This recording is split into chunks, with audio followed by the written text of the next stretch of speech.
जवान हो गया, अब शराब पी रहा है। लेकिन तुम्हारा बेटा संतों के पास जाने लग जाए, कीर्तन करने लग जाए, तो समाज के लोग ही, परिवार, रिश्तेदारी, अरे तुम्हारा लड़का कैसा दिन भर पूजा करता रहता है, तुम्हारी बेटी कैसी है, दिन भर पूजा करती रहती है। भगवान का नाम जपना क्या बुरा है भाई? तुम क्या चाहते हो, तुम्हारी तरह जाके क्लबों में नाचें? आज की समाज क्या कर रही है? पैसा कमा के ले जाके क्लबों में खर्च कर रही है। एक लड़का एक लड़की दोनों एक दूसरे को कंधे पे हाथ रख के और बढ़िया शराब पी के पूरी रात भांगड़ा डिस्को कर रहे हैं। ये चल रहा है। श्राप जो मिला वो बुरा नहीं है, अच्छा। इसलिए साधु डांटें तो उनके डांटने पर भी कृपा है। हनुमान जी तो मार देते हैं, हनुमान जी भी तो संत हैं। लंका गए तो नाम लंकनी एक निश्चरी, एक लंकनी नाम की राक्षसी थी लंका में। हनुमान जी गए तो बोली चोर चोर कहां जा रहा है? हनुमान जी बोले गलत, चोर चोर रावण चोरी करके गया सीता मैया को, तब तो तुमने चोर को चोर नहीं कहा। हम चोर का पता लगाने जा रहे हैं तो हमें आप चोर चोर कह रही हो। हनुमान जी ने एक दमाया मुंह पे, दांत टूट गए 3-4, बुखलू हो गई।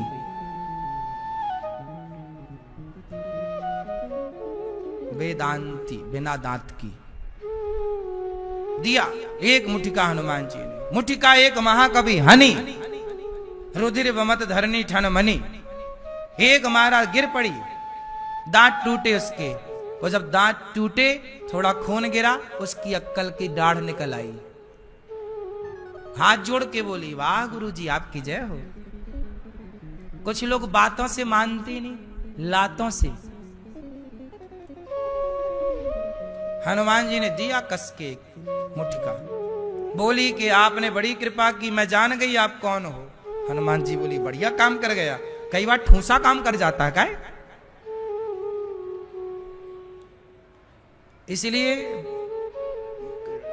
इसलिए ठूसा भी ना जमाते रहना चाहिए। आप लोगों ने ठूसा बनाना, ठूसा मारना छोड़ दिया ना मैया। हाँ? मौका मिलेगा तो किसको मारोगी ठूसा बताओ? हाँ? एक ठूसा। पहले की माँ बच्चों को जमाती रहती थी 2-4 थप्पड़। अब पहले का बाप 2-4 जूता बच्चों को देते ही रहता था प्रसादी में। बाल भोग नाश्ता जूते का होता था, ले सवेरा हुआ 2-4 जूता दे दिया। हाँ या ना? आप लोग जूता खाए अपने पिताजी के? बोलो हाँ। जब तक बाप का जूता पड़ता रहा ना बच्चों के सिर पर, तब तक बच्चों की बुद्धि बड़ी विकसित थी, तेज थी। अब जूता पड़ने बंद हो गए तो बच्चे भटक गए। हाँ या ना?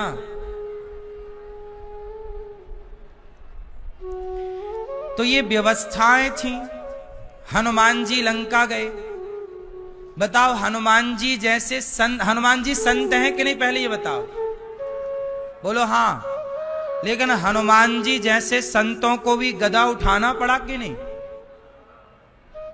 प्रवचन की भाषा सब नहीं समझते। अब हनुमान जी भी लंका जाते हो, प्रवचन करने लग जाते, तो रावण सुनता प्रवचन हनुमान जी का? वो गदा की भाषा सुनता। तो कुछ लोग प्रवचन सुनते हैं और कुछ लोग ठूसा की भाषा सुनते हैं।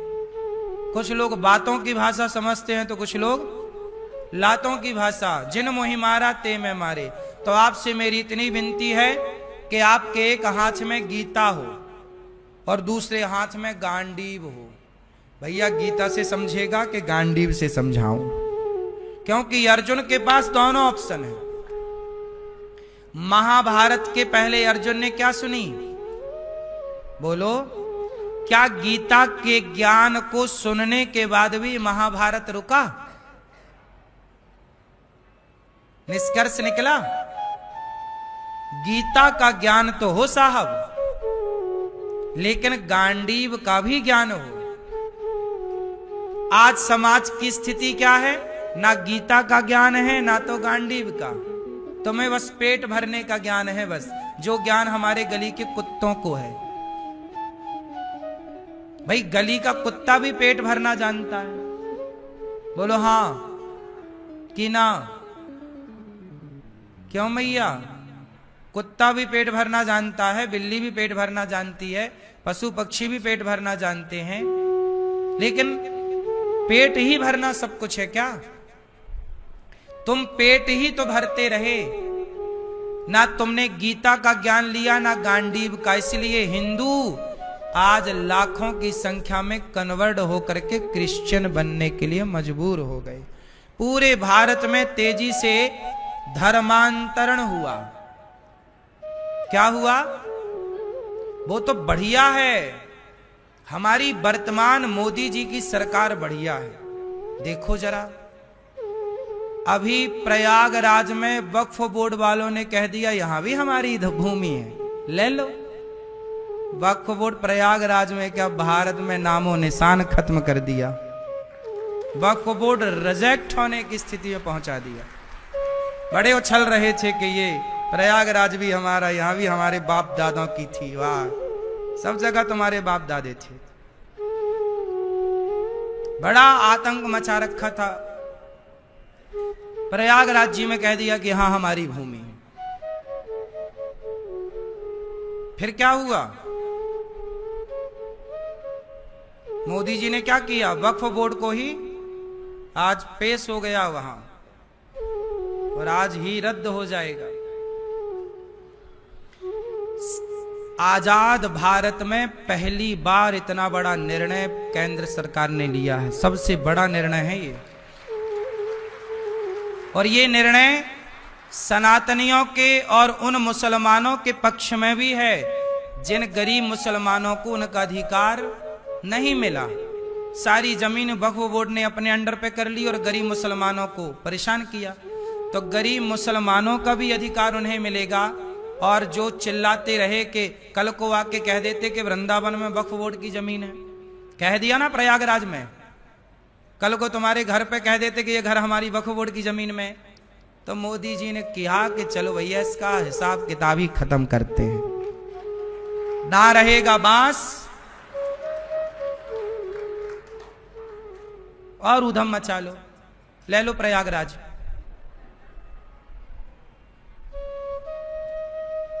शांति से रहते ही नहीं आ रहा है।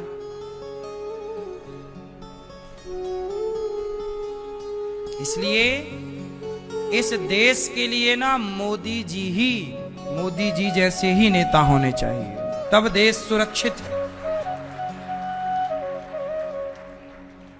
सच्चा सनातनी, अब देखो कितनी सारी वोट पड़ी वक्फ बोर्ड के पक्ष में, और जो वोट पक्ष में डाली वो हिंदू नेता हैं, विरोधी पार्टियों के, विपक्षियों के। अब समझ लो कि जिन नेताओं को आप वोट देके जिताते हो वो नेता तुम्हारी वोट लेते हैं पर पक्ष उन मुसलमानों का रखते हैं। समझ लो कितनी बड़ी गद्दारी है। और मुसलमानों के हित में ही है ये सब। समझदार मुसलमान समझ भी रहे हैं कि वक्फ बोर्ड ने तो मुसलमानों की जमीनों को भी वक्फ बोर्ड ने अपने कब्जे में कर लिया। इसलिए गरीब मुसलमानों को उसका अधिकार मिल सके, इसके लिए ये कार्य केंद्र सरकार के द्वारा किया जा रहा, भी प्रोसेस है, चल रहा।